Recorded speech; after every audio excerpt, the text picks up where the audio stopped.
Hello everyone, welcome back to my channel accountancy. तो आज हम फिर से इकोनॉमिक्स के टॉपिक डिमांड के बारे में अपना एनालिसिस को कंटिन्यू कर रहे हैं। लास्ट वीडियो में मैंने आपको बताया था demand schedule, demand curve, market demand के डिटेल एनालिसिस हमने किया था। आज हम उसी चैप्टर के नए टॉपिक्स के बारे में डिस्कस करने वाले हैं। आज हम पढ़ेंगे कि डिमांड कर्व जो डाउनवर्ड स्लोपिंग होता है, जो मैंने लास्ट वीडियो में आपको बताया था कि डिमांड कर्व जो है वो नेगेटिवली स्लोप्ड होता है। रीजन भी मैंने एक आपको बताया था। आज उसके बारे में डिटेल एनालिसिस करेंगे कि डिमांड कर्व डाउनवर्ड स्लोपिंग क्यों होता है और उसके अदर रीजंस क्या है।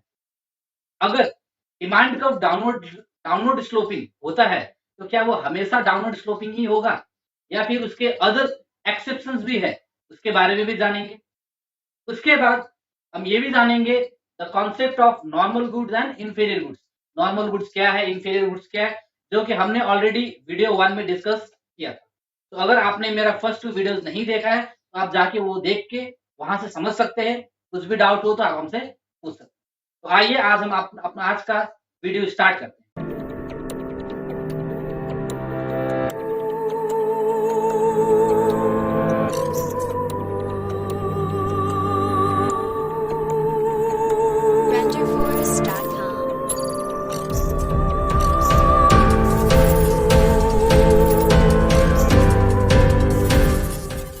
तो हम स्टार्ट करते हैं अपना आज का वीडियो। सबसे पहले हम पढ़ते हैं reasons for downward sloping demand curve या फिर reasons for negatively sloped demand curve. हमें पता है कि डिमांड कर्व नेगेटिवली स्लोप्ड है, यानी वो नेगेटिव डाउनवर्ड की तरफ जाता है। लेकिन रीजन क्या है, why demand curve slopes downward? एक रीजन मैंने आपको लास्ट वीडियो में बताया था, that is negative relationship between price and demand, inverse relationship between price and demand. But क्या वो एक लौता रीजन है? नहीं, और भी बहुत सारे रीजन है। तो उनमें से पहला रीजन है आपका law of diminishing marginal utility. अब डिमिनिशिंग मार्जिनल यूटिलिटी क्या है? अगर कोई भी कंज्यूमर एक कमोडिटी को एक ही समय पे बार बार कंज्यूम कर रहा है तो क्या होगा उसका मार्जिनल यूटिलिटी।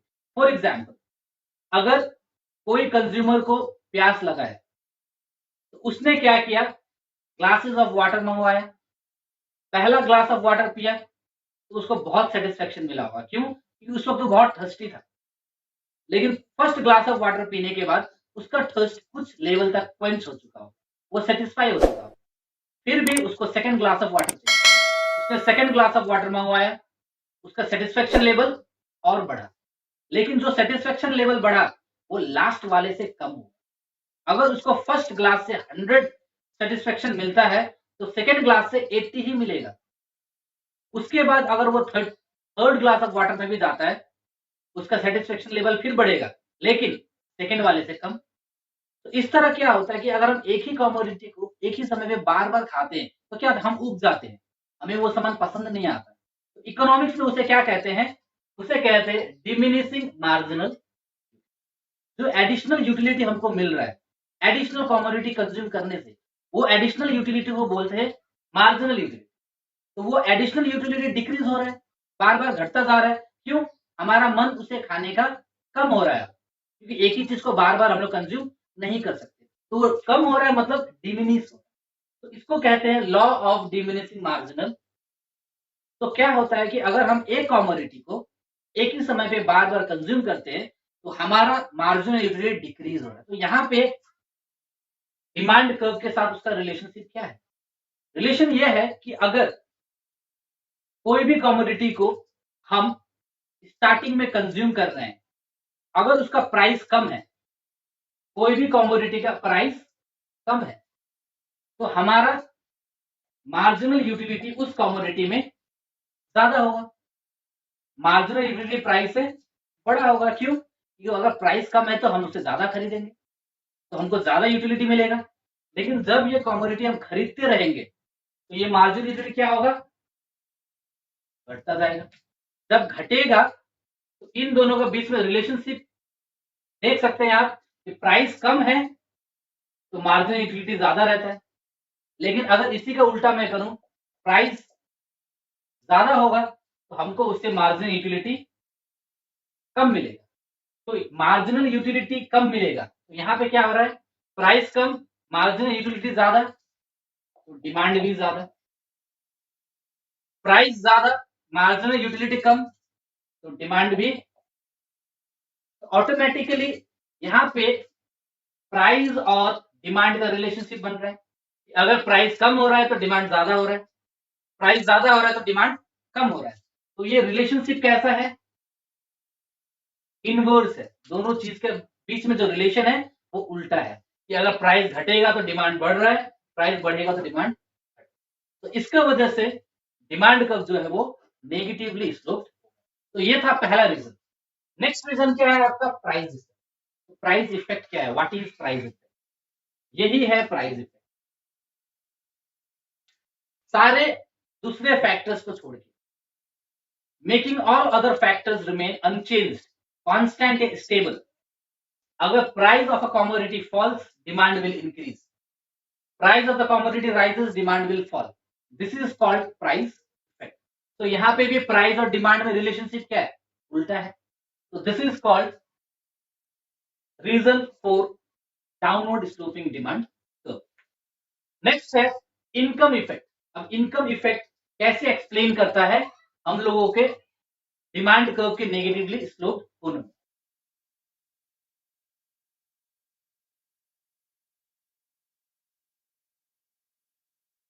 अगर एक कंज्यूमर का इनकम दिया हुआ है, मान लो इनकम है उसका 100 रुपीज। अब ये 100 रुपीज से वो कोई कमोडिटी खरीद रहा है। अब अगर ये कमोडिटी का प्राइस घट रहा है तो क्या होगा, तो उसका जो इनकम था वो जनरली राइज हो जाएगा।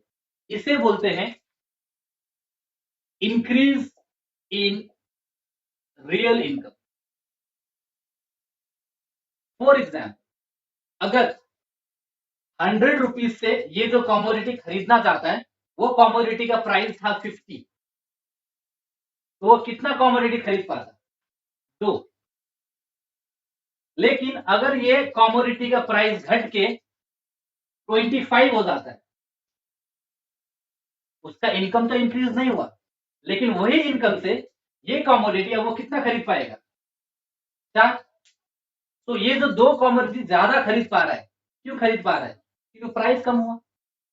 लेकिन प्राइस कम होने से हमको क्या लगा, उसका परचेजिंग कैपेसिटी बढ़ गया। कैसे बढ़ा, due to increase in real. तो यहां क्या है, अगर प्राइस घट रहा है तो डिमांड बढ़ रहा है, लेकिन ये जो डिमांड है ये किस वजह से बढ़ रहा है, due to increase in real. इसे कहते हैं इनकम। अब यहां पे कॉन्सेप्ट समझते हैं नेगेटिव रिलेशन।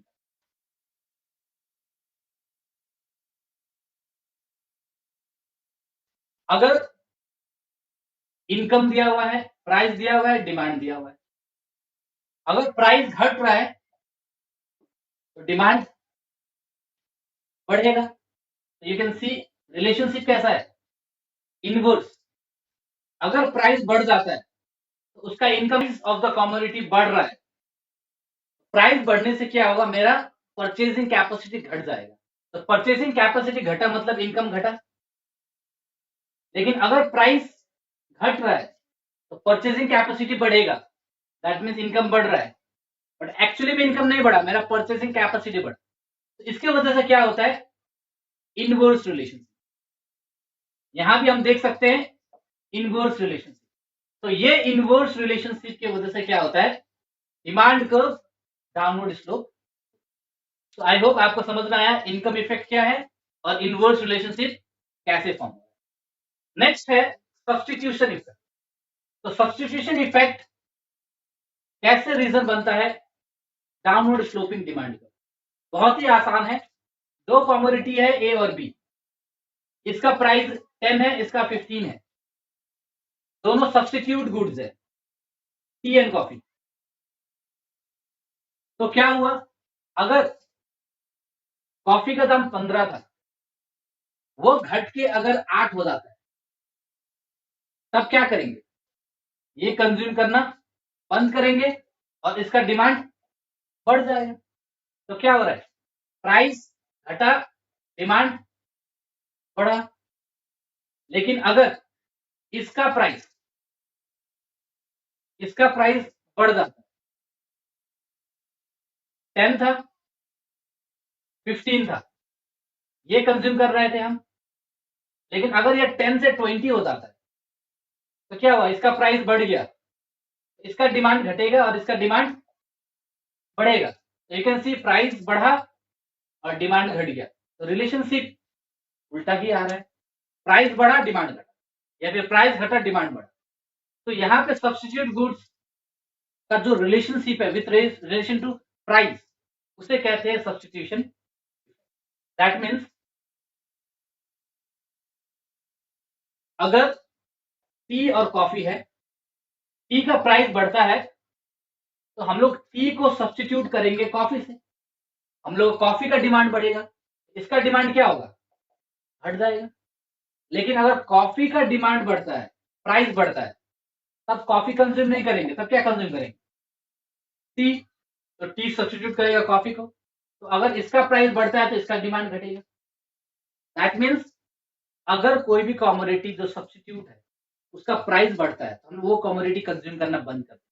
प्राइस बढ़ा डिमांड घट रहा है ना, तो opposite relationship, negative relationship, due to which demand curve slopes down.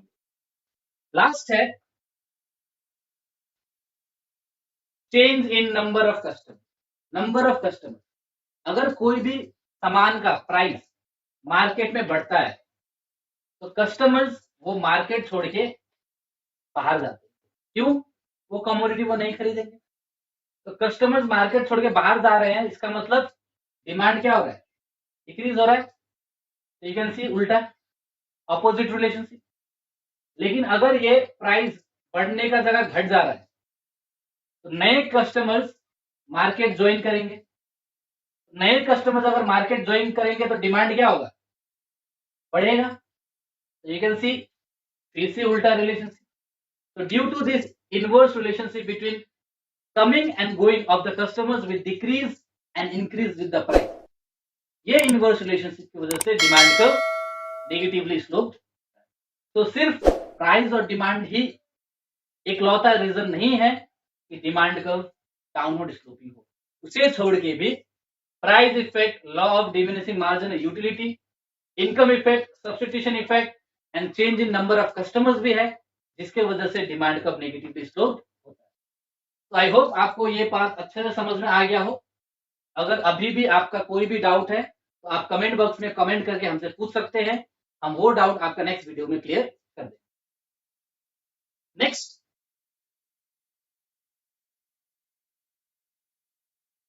Next topic है exceptions to law of demand. Law of demand क्या है पहले ये समझते हैं। लॉ ऑफ डिमांड का मतलब अगर प्राइस बढ़ेगा तो डिमांड घटेगा, प्राइस घटेगा तो डिमांड बढ़ेगा, उल्टा रिलेशनशिप, उल्टा करना। लेकिन exceptions to law of demand का मतलब इसको फॉलो नहीं करें। प्राइस बढ़ेगा, डिमांड घटना जरूरी नहीं है, प्राइस घटेगा, डिमांड बढ़ना जरूरी नहीं है। That is called exceptions to law of demand. Number 1, given goods. तो गिवन गुड्स क्या है, नेसेसरी गुड्स को हम लोग गिवन गुड्स बोलते हैं। एग्जांपल लेता हूं, सॉल्ट। सॉल्ट 10 रुपीज है, 1 केजी खरीद रहे हैं। मान लो सॉल्ट का दाम बढ़ के 100 रुपीज हो गया, तो क्या हम लोग हाफ केजी खरीदेंगे, 1 केजी ही खरीदेंगे। सॉल्ट का दाम घट के 1 रुपये हो गया, तो क्या 10 केजी खरीदेंगे, नहीं, 1 केजी ही खरीदेंगे। तो प्राइस चेंज हो रहा है बट प्राइस का इफेक्ट डिमांड के ऊपर नहीं पड़ रहा, तो लॉ फॉलो नहीं हो रहा है। तो that's why this is called exceptions to law of demand. तो गिवन गुड्स यानी नेसेसरी गुड्स यानी एग्जांपल सॉल्ट, यहां पे लॉ ऑफ डिमांड फॉलो नहीं होता है, इसीलिए इसको कहते हैं exceptions to law of demand. Next है वेवलेंथ इफेक्ट। तो वेवलेंथ इफेक्ट का मतलब होता है क्वालिटी। बहुत सारे कस्टमर्स ऐसे होते हैं जो क्वालिटी पे डिपेंड रहता है। उनका थिंकिंग ये होता है कि अगर प्राइस ज्यादा है तो क्वालिटी बहुत अच्छा होगा। बहुत सारे कस्टमर्स होते हैं जो ब्रांडेड चीजों के पीछे भागते हैं। घड़ी चाहिए, फास्ट ट्रैक ही चाहिए, क्लोथ चाहिए, लेवाइज ही चाहिए। तो वो ब्रांड के पीछे भागते हैं ये सोच के कि उसका क्वालिटी बहुत अच्छा हो, बट उनका प्राइस बहुत हाई होता है। तो प्राइस हाई है तो क्या उनका डिमांड घट रहा है? यहाँ पे नहीं घट रहा है, डिमांड और बढ़ रहा है। क्यों? बिकॉज दे थिंक दैट अगर प्राइस ज्यादा है तो उनका क्वालिटी बहुत ज्यादा है। तो ड्यू टू दिस लॉ फिर से फॉलो नहीं हो रहा। प्राइस जितना ज्यादा, क्वालिटी उतना अच्छा, मैं उतना खरीदूंगा। तो ये मेरा मेंटेलिटी है। तो उस मेंटेलिटी ऑफ लोगों को बोलते हैं हम लोग they are following into wavelength effect. तो यहाँ पे भी क्या हो रहा है? प्राइस बढ़ रहा है तो डिमांड बढ़ रहा है। तो अगर प्राइस घटेगा तो हम लोग सोचेंगे क्वालिटी अच्छा नहीं है, तो हम लोग नहीं खरीदेंगे, तो डिमांड घट जाएगा। तो प्राइस घट रहा है तो डिमांड भी घट रहा है। तो सेम डायरेक्शन, दैट मीन्स इसे फॉलो नहीं कर रहा है। That means it is also exception to law of demand. तो नेक्स्ट टॉपिक है आपका कॉन्स्पिशियस कंजम्पशन। तो कॉन्स्पिशियस कंजम्पशन का मतलब क्या होता है? कॉन्स्पिशियस कंजम्पशन का मतलब होता है consuming goods in order to show off, किसी को दिखाने के लिए। फॉर एग्जाम्पल, हमें कोई सामान चाहिए खुद के लिए नहीं, दूसरों को दिखाने के लिए। तो अगर हमें दूसरों को दिखाने के लिए कोई सामान खरीदना है तो सस्ता खरीदेंगे या महंगा खरीदेंगे? ऑब्वियसली महंगा खरीदेंगे। तो अगर मुझे किसी और को दिखाना है कि मेरे पास ये सामान है, तो उसका प्राइस क्या होगा? ज्यादा होगा। प्राइस ज्यादा है तो मैं डिमांड कम कर रहा हूँ या ज्यादा कर रहा हूँ? मेरा डिमांड भी ज्यादा है। तो क्या यहाँ लॉ ऑफ डिमांड फॉलो हो रहा है? नहीं हो रहा है। क्यों? क्योंकि किसी और को दिखाने के लिए मैं महंगा से महंगा सामान खरीद रहा हूँ, तो प्राइस और ज्यादा है और मेरा डिमांड भी बढ़ रहा है। तो दोनों सेम डायरेक्शन में फ्लो हो रहा है, इसलिए ये भी लॉ ऑफ डिमांड को फॉलो नहीं कर।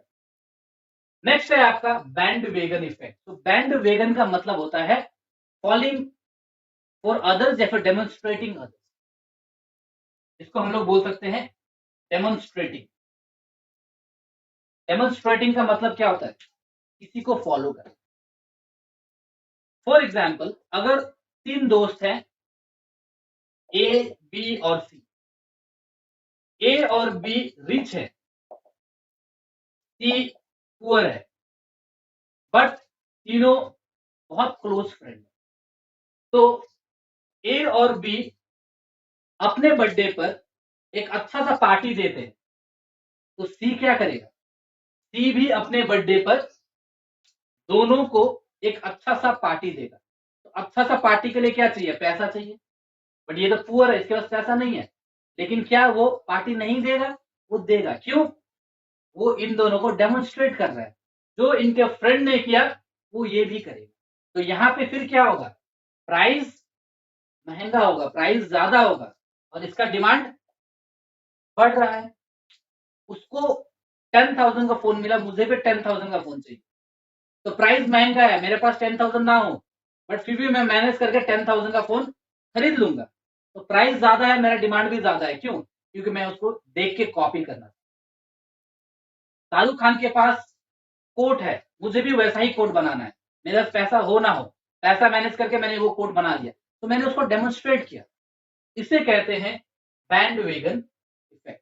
इसमें क्या होता है? प्राइस बढ़ता है तो डिमांड भी बढ़ रहा है। तो ये भी लॉ ऑफ डिमांड को फॉलो नहीं करता। लास्ट है आपका स्नोब इफेक्ट। स्नोब इफेक्ट का मतलब होता है जब कोई नेसेसरी सामान होता है या फिर नेसेसरी कॉमोडिटीज होता है। फॉर एग्जाम्पल, मान लीजिए मिल्क या फिर पोटैटो, ये सब ऐसे सामान है जो बहुत जरूरी है, लेने ही है। तो अगर इनके दाम बढ़ते हैं तो हम इनका डिमांड नहीं घटाते, हम दूसरे कॉमोडिटीज जो जरूरी नहीं है उनको खाना छोड़ देते हैं, लेकिन इसको कंज्यूम करते हैं।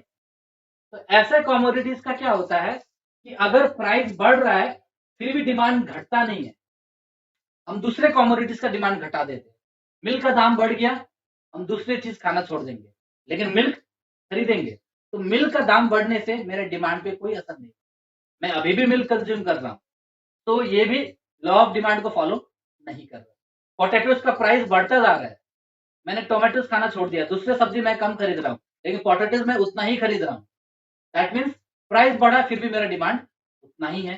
तो इस कमोडिटीज का जो डिमांड है वो रिफ्लेक्ट करते हैं स्नॉब इफेक्ट को, और ये भी लॉ ऑफ डिमांड को फॉलो नहीं। नेक्स्ट इंपॉर्टेंट चीज है कि अगर ये सब लॉ ऑफ डिमांड को फॉलो नहीं करते हैं तो इनका ग्राफ कैसा होगा। तो अगर law of demand negatively slope है तो exception to law of demand positively slope होगा, ऊपर की तरफ है। That is demand curve is positively slope. So this is called exceptions to law of demand. तो आपका नेक्स्ट टॉपिक है concept of normal goods and inferior goods. Normal goods क्या है, इंफीरियर गुड्स क्या है। इनकम डिमांड, जो commodities जिसका relationship demand और इनकम में पॉजिटिव है, पॉजिटिव मतलब अगर इनकम बढ़ा तो डिमांड भी बढ़ेगा, अगर इनकम घटा डिमांड भी घटेगा। This kind of commodity is called normal good. लेकिन अगर ये रिलेशनशिप उल्टा होता है,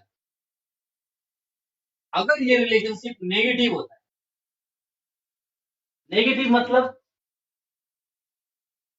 अगर इनकम बढ़ा डिमांड घटेगा, अगर इनकम घटा तो डिमांड बढ़ेगा, ऐसे कमोडिटीज को बोलते हैं इंफीरियर गुड्स। इंफीरियर का मतलब ये नहीं होता कि सामान खराब है, the commodity is damaged, no, it means that it is having negative relationship between income and demand. Example से मैं एक्सप्लेन करता हूं। फॉर एग्जांपल, अगर मेरा इनकम 10,000 है एंड मेरे घर पे let it be 3 member family है, तो मैं अपना जो भी कंजम्पशन, जो भी शॉपिंग करूंगा एक लोकल मार्केट से। क्यों, मेरा इनकम कम है। लेकिन अगर मेरा प्रमोशन हो जाता है और मेरा इनकम बन जाता है 1 लाख और मेंबर 3 रहेंगे, तो अब मैं क्या करने वाला हूं, मैं वापस वो लोकल मार्केट से सामान लाऊंगा नहीं, अब लोकल मार्केट को मैं रिप्लेस करने वाला हूं मॉल से। अब मैं अपना सामान कहां से खरीदूंगा, मॉल से। तो लोकल मार्केट का सामान जो मैंने छोड़ दिया, क्या वो सामान खराब है? अब खराब नहीं है, बस मैंने वो सामान कंज्यूम करना छोड़ दिया। क्यों छोड़ दिया, क्योंकि मेरा इनकम बढ़ गया। तो लोकल मार्केट बन जाता है इंफीरियर गुड्स। क्यों, इनवर्स रिलेशनशिप, इनकम बढ़ा डिमांड घटा। तो मॉल क्या बन जाता है, मॉल बन जाता है नॉर्मल गुड्स, इनकम बढ़ा डिमांड भी उसका बढ़ रहा है।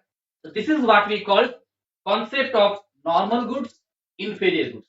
नॉर्मल गुड्स यानी इनकम डिमांड में पॉजिटिव रिलेशनशिप होना, इंफीरियर गुड्स यानी इनकम डिमांड में नेगेटिव रिलेशनशिप। तो दैट्स ऑल। तो आज के वीडियो में हमने ये देखा कि डिमांड को नेगेटिवली स्लोड होता है, क्यों होता है, बहुत सारे रीजंस हमने जाने। Exceptions to law of demand, क्या लॉ ऑफ डिमांड हमेशा फॉलो होता है? नहीं, बहुत सारे एक्सेप्शंस है जहां लॉ ऑफ डिमांड फॉलो नहीं होते। तो हमने वो एक्सेप्शंस को एक एक करके डील किया। उसके बाद हमने पढ़ा concept of normal goods and inferior goods. Inferior goods क्या है, नॉर्मल गुड्स क्या है। तो आई होप आपको आज का वीडियो पसंद आया हो। अगर फिर भी आपका कोई भी डाउट रह जाता है, आप कमेंट बॉक्स में कमेंट करके हमसे पूछ सकते हैं। नेक्स्ट वीडियो में हम आपको आपका जवाब जरूर देंगे। तो आज के लिए थैंक यू सो मच।